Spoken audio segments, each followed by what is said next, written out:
പക്ഷെ ആ പറഞ്ഞതുപോലെ ഞാൻ ചെയ്യും. ഇവിടുന്ന് എന്താണോ ഉടമ്പടിയിൽ പറഞ്ഞത് അതുപോലെ ഞാൻ ചെയ്യും.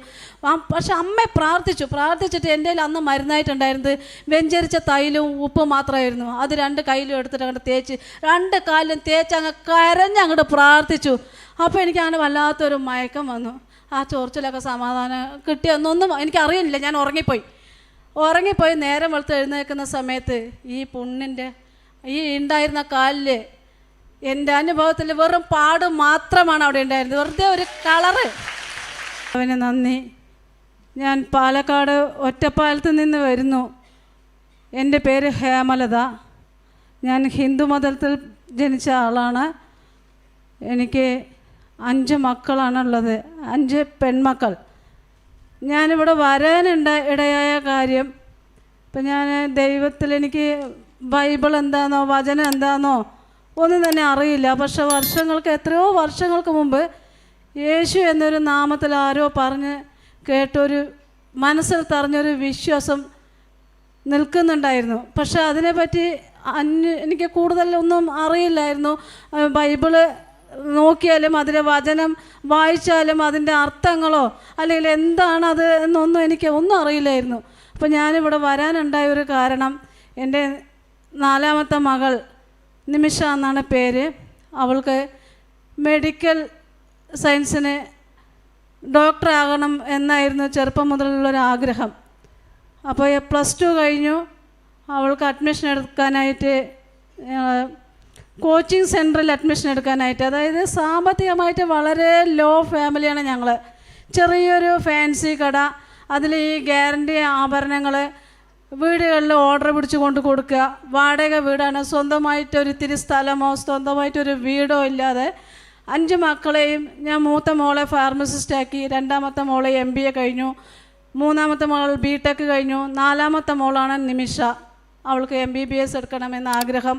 സാമ്പത്തികമായി കഴിവില്ല, മക്കളെ പഠിപ്പിക്കണമെന്ന് ഞങ്ങൾക്കും ആഗ്രഹം. അപ്പോൾ കുറച്ച് ചെറിയ ലോൺ എടുത്തും ഓരോരുത്തരുടെ അടുത്തുനിന്നും പലിശയ്ക്ക് കടം വാങ്ങിയും പൈസ പിരിച്ചും അങ്ങനെ ഞാൻ അവളെ ഒരു കോച്ചിങ് സെൻറ്ററിൽ കൊണ്ടാക്കി. നല്ല ഉഷാറോട് പഠിക്കുകയായിരുന്നു. ആദ്യമൊക്കെ നല്ല ക്ലാസ്സായിരുന്നു. പിന്നെ കുറച്ച് 1 മാസം 2 മാസം കഴിയുമ്പോഴത്തേക്കും അവളുടെ മട്ട് മാറി.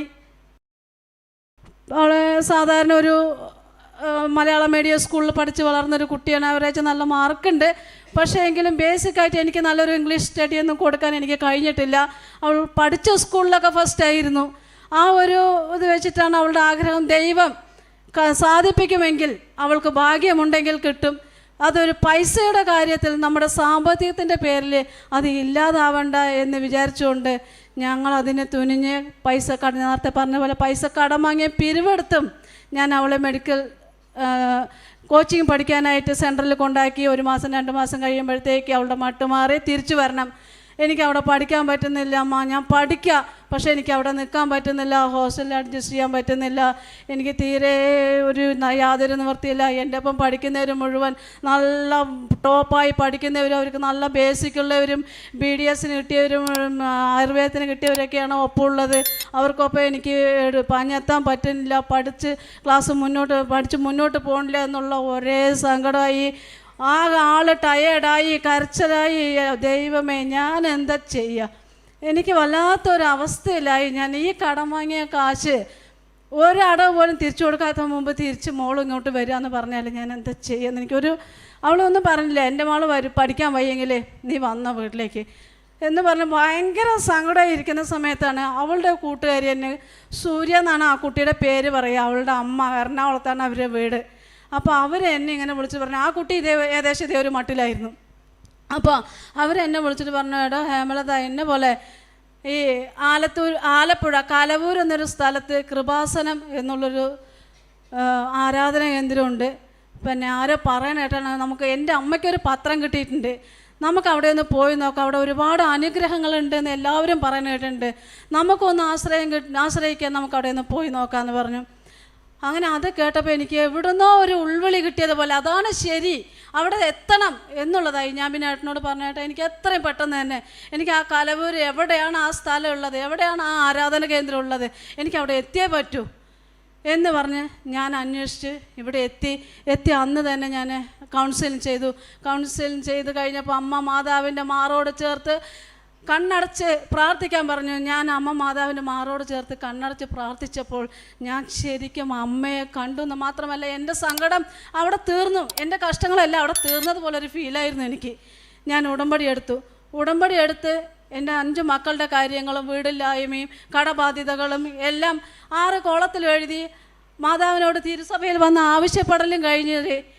ഞാനിവിടെ പറയുന്നത്, നമ്മൾ ഈ 6 കോളങ്ങളിൽ ആവശ്യപ്പെടുമ്പോൾ ഈ ആവശ്യപ്പെട്ട കാര്യങ്ങൾ മാത്രമല്ല അമ്മ നമുക്ക് സാധിച്ചു തരുന്നത്.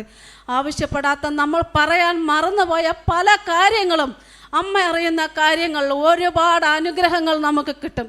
കാരണം ഞാൻ എൻ്റെ അനുഭവത്തിൽ പറയുകയാണെങ്കിൽ, ഞാൻ വിട്ടുപോയത് എൻ്റെ മക്കളുടെ കാര്യങ്ങളെല്ലാം പറയുമ്പോൾ എൻ്റെ 2 കാലിൽ ഈ വട്ടത്തിൽ ഒരു ചൊറിച്ചിലും പഴുപ്പും ഉണ്ടായിരുന്നു. 3-3.5 വർഷമായി ഞാൻ അതിന് സ്റ്റിറോയിഡ് കഴിച്ചുകൊണ്ടിരിക്കുകയായിരുന്നു. അത് ആഴ്ചയിൽ 1 ആഴ്ച 2 ആഴ്ച ഇടവിട്ട് എനിക്ക് സ്റ്റിറോയിഡ് ഗുളികകൾ കഴിക്കണം. അപ്പോൾ പലരും പറയും ഈ സ്റ്റിറോയിഡ് ഇങ്ങനെ കഴിച്ചാൽ കിഡ്നി അടിച്ചു പോകുമ്പോൾ പോട്ടെ, ഇനിയിപ്പോൾ എന്താ ചെയ്യുക, അസുഖം നിലനിന്ന മക്കളെ ജീവിപ്പിക്കണ്ടേ, മക്കളെ പുലർത്തണ്ടേ. അപ്പോൾ അങ്ങനെ ഒരാഴ്ച ഗുളിക നിർത്തിയാൽ വീണ്ടും ആ ചൊറിച്ചിൽ വരും. ഈ 2 വശവും പിടിച്ചമർത്തിയാൽ ഇങ്ങനെ പഴുപ്പ് വരും. അത്രയും വലിയൊരു അസുഖം കാലിൽ വെച്ചുകൊണ്ടാണ് ഞാനിവിടെ ഉടമ്പടി എടുക്കാൻ വന്നത്.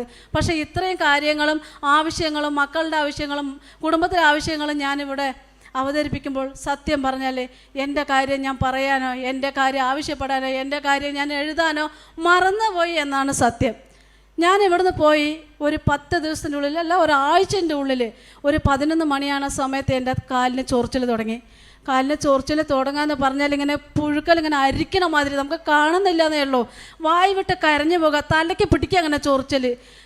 ഓ ദൈവമേ, എന്താ ചെയ്യുക മാതാവേ. എനിക്കന്ന് നേരെ ഈ പ്രാർത്ഥിക്കാൻ പറഞ്ഞാൽ ആ ബുക്ക് തന്ന ആ പ്രാർത്ഥനയും അത് മാത്രമേ എനിക്കറിയുള്ളൂ. ബൈബിൾ ഇങ്ങനെ 2 വചനങ്ങൾ വായിക്കും, അതിൻ്റെ അർത്ഥങ്ങളൊന്നും അറിയില്ല, വായിക്കും. പക്ഷെ ആ പറഞ്ഞതുപോലെ ഞാൻ ചെയ്യും. ഇവിടുന്ന് എന്താണോ ഉടമ്പടിയിൽ പറഞ്ഞത് അതുപോലെ ഞാൻ ചെയ്യും. പക്ഷെ അമ്മ പ്രാർത്ഥിച്ചിട്ട് എൻ്റെ കയ്യിൽ അന്ന് മരുന്നായിട്ടുണ്ടായിരുന്നത് വെഞ്ചരിച്ച തൈലും ഉപ്പ് മാത്രമായിരുന്നു. അത് 2 കയ്യിലും എടുത്തിട്ട് അങ്ങോട്ട് തേച്ച് 2 കാലിലും തേച്ച് അങ്ങ് കരഞ്ഞങ്ങോട്ട് പ്രാർത്ഥിച്ചു. അപ്പോൾ എനിക്ക് അങ്ങനെ വല്ലാത്തൊരു മയക്കം വന്നു. ആ ചൊറിച്ചിലൊക്കെ സമാധാനം കിട്ടിയൊന്നും എനിക്കറിയില്ല. ഞാൻ ഉറങ്ങിപ്പോയി. നേരം വെളുത്ത് എഴുന്നേൽക്കുന്ന സമയത്ത് ഈ പുണ്ണിൻ്റെ ഈ ഉണ്ടായിരുന്ന കാലിൽ എൻ്റെ അനുഭവത്തിൽ വെറും പാട് മാത്രമാണ് അവിടെ ഉണ്ടായിരുന്നത്. വെറുതെ ഒരു കളറ്, വെറുതെ എനിക്കിങ്ങനെ പറഞ്ഞാൽ പോലെ 1000 സഭയിൽ എനിക്ക് ഈ കാര്യം പറയണം. വെറും ഒരു ലൈറ്റ് മെറൂൺ കളർ മാത്രമാണ് അവിടെ ഉണ്ടായിരുന്നത്. അത്ഭുതപ്പെട്ടു പോയി ഞാൻ. ഏട്ടാ അത് എൻ്റെ കാലിലതാ മാറിയിരിക്കണം കേട്ടോ. ഒരു മരുന്നും തേക്കാതെ എനിക്ക് വേറെ സോപ്പ് ഓയിൽമെൻറ്റ് ആഴ്ചയിൽ സോപ്പിനും ഓയിൽമെൻറ്റിന് തന്നെ 250 രൂപ വേണം. ഒരാഴ്ചക്ക് തികയില്ല. പൈസ ഇല്ലാതെ തന്നെ വാങ്ങാണ്ടിരിക്കും. ചൊറിച്ചിൽ സഹിക്കാൻ പറ്റാണ്ടാകുമ്പോഴാണ് പിന്നെയും വാങ്ങുക. അപ്പം മാറി പിറ്റേ ദിവസം അന്ന് രാത്രി ഇതുപോലെ കിടക്കുമ്പോൾ ഒരു വട്ടം കൂടി തേച്ചാൽ ഇന്ന് എൻ്റെ കാല് ആർക്കെങ്കിലും കാണണമെന്നുണ്ടെങ്കിൽ ഞാൻ കാണിച്ചു തരാം. എൻ്റെ കാല് ഒരടയാളം പോലും ഇല്ല. ഈ മെറൂൺ കളർ അടയാളം പോലും ഇല്ല. അങ്ങനെ ഞാൻ 6 ആവശ്യങ്ങളിൽ ആവശ്യപ്പെടാത്തൊരു വിഷയമാണ് ഇത്. ഞാൻ ഡിസംബർ 3-ാം തീയതിയാണ് ഉടമ്പടി എടുത്തത്. 3 മാസം തികയുന്നതേ ഉള്ളൂ. അപ്പോൾ ഇവിടുന്ന് കൗൺസിലിംഗ് ചെയ്യുമ്പോൾ പറയുന്നുണ്ട്, നമ്മൾ ദൈവത്തെ വിശ്വസിച്ചാൽ, ദൈവത്തെ സ്നേഹിച്ചാൽ 3 മാസത്തിൻ്റെ ഉള്ളിൽ 6 കാര്യങ്ങളിൽ ഒന്നെങ്കിലും സാധിക്കുന്നു. ആ ഒന്നെങ്കിലും സാധിച്ച ഒരാളാണ് ഞാൻ. എന്നുവെച്ചാൽ എൻ്റെ 5 മക്കളിൽ എനിക്ക് വലിയൊരു ദുഃഖം. എൻ്റെ മൂത്ത മകൾക്ക് കല്യാണം കഴിഞ്ഞ് 6 വർഷമായി. അവളൊരു ലവ് മാരേജ് ആയിരുന്നു, ഫാമിലിയിൽ തന്നെ. പക്ഷേ ലവ് മാരേജ് ആയിരുന്നു. അവളെ പഠിപ്പിച്ച് ഫാർമസിസ്റ്റാക്കി അവൾ ലവ് മാരേജ് ചെയ്തിട്ടാണ് പോയത്. എങ്കിലും അവൾക്ക് ആഗ്രഹിച്ചതുപോലെയോ അവൾ ഇഷ്ടപ്പെട്ടതുപോലെ ഒരു ലൈഫായിരുന്നില്ല കിട്ടിയത്. അവൻ ഫുൾ മദ്യപാനിയായിരുന്നു. ഭയങ്കര അടിയും തല്ലും പ്രശ്നങ്ങൾ. ഈ 6 വർഷം കണ്ണീര്. ലാസ്റ്റ് ഒരു കുഞ്ഞുണ്ട്, 5 വയസ്സായൊരു മോളും ഉണ്ട്. മോൾക്ക് അസുഖം വന്നാലോ അവൾക്ക് അസുഖം വന്നാലോ ഒന്ന് ഡോക്ടറെ കൊണ്ടുപോകാൻ ഒരു ചിലവിന് കൊടുക്കും. 100 രൂപ കൊടുത്താൽ വൈകുന്നേരം വന്നിട്ട് കടയിൽ പോയി അതിൻ്റെ ബാക്കി എവിടെ, അതെന്ത് ചെയ്തു എന്ന് ചോദിക്കും. കുട്ടികൾ ആവശ്യപ്പെട്ട ഒരു ബിസ്ക്കറ്റ് വാങ്ങിക്കൊടുത്താൽ, ഒരു പീടിയിലേക്ക് എന്തെങ്കിലും ഒരു സാധനം വാങ്ങിയാൽ 100 രൂപ പറഞ്ഞാൽ അതിൻ്റെ കണക്ക് ചോദിക്കുമെന്ന്. അങ്ങനെയായിരുന്നു അവൻ്റെ സ്വഭാവം. ആ കണക്ക് ചോദിക്കുന്ന ജീവിതത്തിൽ എത്ര സുഖമുണ്ടെന്ന് നമുക്ക് ആലോചിച്ചാൽ കിട്ടും. അവസാനം മടുത്തു. തല്ലും അടിയും, പല്ലൊക്കെ കൊഴിഞ്ഞു പോയി, ഇവിടെയൊക്കെ അങ്ങനെ വീങ്ങി ഒരുപാട് പ്രശ്നങ്ങളായി ജീവിതം മടുത്തു. ഞങ്ങൾ ഡൈവോഴ്സ് ചെയ്യാൻ തീരുമാനിച്ചു. ഡൈവോഴ്സ് ചെയ്യാൻ തീരുമാനിച്ച് അവൾ വീട്ടിൽ വന്ന് ഇരുന്ന് പിന്നെ ഒരു പരീക്ഷണം പോലെ അങ്ങോട്ട് വരിക അങ്ങനെയുള്ളൊരു അവസ്ഥയിലായിരുന്നു. പിന്നെ ഒരു ട്രിപ്പും കൂടെ കൊണ്ടാക്കി അതിൻ്റെ പിറ്റേ ദിവസമാണ് ഇങ്ങനെ ഒരു വിവരം കിട്ടിയിട്ട്, ഞാൻ നേരത്തെ പറഞ്ഞില്ലേ മോളുടെ കാര്യത്തിനാണ് ഞാൻ ഇവിടെ വന്നതെന്ന്. ആ കാര്യത്തിന് ഇവിടെ വന്ന് ഉടമ്പടി എടുക്കുമ്പോൾ 6 ആവശ്യങ്ങൾ എഴുതിയത് ഒരാവശ്യം എൻ്റെ ഈ മൂത്ത മകളുടെ ഈ പ്രശ്നമായിരുന്നു. ദൈവമേ, അവൾ പല പ്രാവശ്യം ആത്മഹത്യ ചെയ്യാം. കുട്ടിയെ കൊണ്ട് റെയിൽവേ സ്റ്റേഷനിൽ കുട്ടിയുടെ അവളുടെ കൈ ഇങ്ങനെ കൂട്ടിക്കെട്ടിയിട്ട് റെയിൽവേ സ്റ്റേഷനിൽ പോയിരുന്നിട്ടും നേരം വെളുക്കുന്നവരെ ഏതെങ്കിലും ബസ് സ്റ്റാൻഡിൽ പോയിരുന്നിട്ടും. കാരണം വീട്ടിൽ വന്ന് ഇരുന്നാൽ സാമ്പത്തിക ബുദ്ധിമുട്ട്, അമ്മയ്ക്കും അച്ഛനും പുലർത്താൻ പാടാണ്. പിന്നെ ചെറിയ കുട്ടിയാണ്, ഭർത്താവാണെങ്കിൽ ഇങ്ങനെ അങ്ങനെയുള്ള ഒരു സിറ്റുവേഷനിൽ എന്നെ പോലും അറിയിക്കാതെ ഞാൻ പലപ്പോഴുമാണ് അറിയുന്നത്. അങ്ങനെ ആത്മഹത്യയ്ക്ക് വരെ ശ്രമിച്ചിട്ടിരിക്കുന്ന ഒരു ടൈമിലാണ് ഞാൻ അവളെ ഇനി പോണ്ട, നമുക്കുള്ളത് ഓടിച്ചിട്ട് പിച്ചെടുത്തിട്ടാണെങ്കിലും ഒരുമിച്ച് ജീവിക്കുക, ഇനി ഇങ്ങനെ തല്ലും അടിയും കൊള്ളാം, ഇനി വയ്യമ്മ, ഞാൻ പഠിച്ചിട്ടുണ്ടല്ലോ, അമ്മ പേടിക്കണ്ട, ഞാൻ എങ്ങനെയെങ്കിലുമൊക്കെ ജോലി ചെയ്ത് അമ്മയെ സപ്പോർട്ട് ചെയ്ത് ജീവിച്ചോളാം എന്നായി അവള്. അങ്ങനെ ഞങ്ങൾ വേണ്ടാന്ന് വെക്കാൻ നിൽക്കുന്ന സമയത്താണ് ഇവിടെ വന്ന് ഉടമ്പടി എടുത്ത് അവളെ ഒരു ട്രിപ്പും കൂടെ കൊണ്ടാക്കി. ഉടമ്പടി എടുത്ത് ഒരാഴ്ച ആകുമ്പോഴത്തേക്ക് അവൻ്റെ മാറ്റങ്ങൾ വരാൻ തുടങ്ങി. സത്യമായിട്ട് അവൻ്റെ മാറ്റങ്ങൾ എന്ന് വെച്ചാൽ, ദൈവമക്കളെ നിങ്ങൾ വിശ്വസിക്കണം, ഒരു സംശയം വേണ്ട, അമ്മ നമ്മുടെ കൂടെ ഉണ്ടാവും. മാറ്റങ്ങളെന്ന് വെച്ചാൽ അവൻ കള്ളുകൂടി, ഡെയിലി കള്ളുകൂടി പറ്റങ്ങ് നിർത്തിയപ്പോൾ ഭയങ്കര അത്ഭുതമായിരുന്നു. പിന്നെ ഇല്ലേ ഭാര്യയ്ക്ക് ഐസ്ക്രീം വാങ്ങിയിട്ട് വരിക, തിന്നാൻ വാങ്ങിയിട്ട് വരിക, എന്താ വേണ്ടത് ചോദിക്കുക, ചുരിദാറിൻ്റെ കളറ് പറയുമ്പോൾ ആ കളറ് വാങ്ങിയിട്ട് വരിക. ഇപ്പം എന്താ പറയണമെന്നറിയോ, എൻ്റെ മോളും കൊച്ചും ഇവിടെ വന്നിട്ടുണ്ട്. അതിൻ്റെ ഇടയിൽ ഒരു പ്രാവശ്യം മദ്യപിച്ചു, അത് സാത്താൻ്റെ ഇടപെടൽ എന്താണെന്ന് എനിക്ക് അറിഞ്ഞുകൂടാ. ഒരു പ്രാവശ്യം മദ്യപിച്ചു. ഞാൻ എഴുതിയത് മദ്യപാനം നിൽക്കണമെന്നോ അല്ലെങ്കിൽ അവൾക്ക് കുറേ പൈസ കിട്ടണമെന്നോ സ്വന്തമായി എന്തെങ്കിലും വേണമെന്നോ അല്ല, അവൾക്ക് സമാധാനം കിട്ടണം.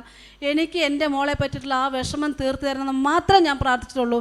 ഇന്ന് എൻ്റെ മകൾ ഇവിടെ വന്നിട്ടുണ്ട്, പേരക്കുട്ടിയും വന്നിട്ടുണ്ട്.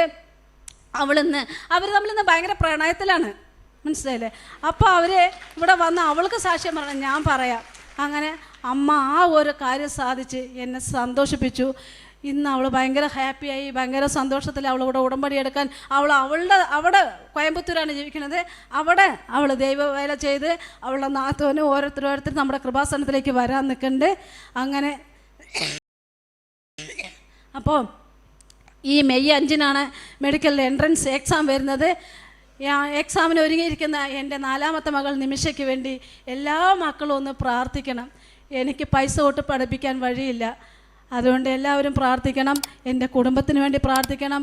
എനിക്കൊരു വീടില്ല, പക്ഷേ എനിക്ക് ഭയമില്ല, എനിക്ക് എൻ്റെ അമ്മ കൂടെയുണ്ട്. അതുപോലെ എല്ലാവരും വിശ്വസിക്കുള്ളൂ. എന്നെ ഇത്രയും കടാക്ഷിച്ച, എന്നെ ഇത്രയും അനുഗ്രഹിച്ച അമ്മയ്ക്കും തിരുകുമാനവും 1000 കോടി നന്ദി ഞാൻ അർപ്പിക്കുന്നു.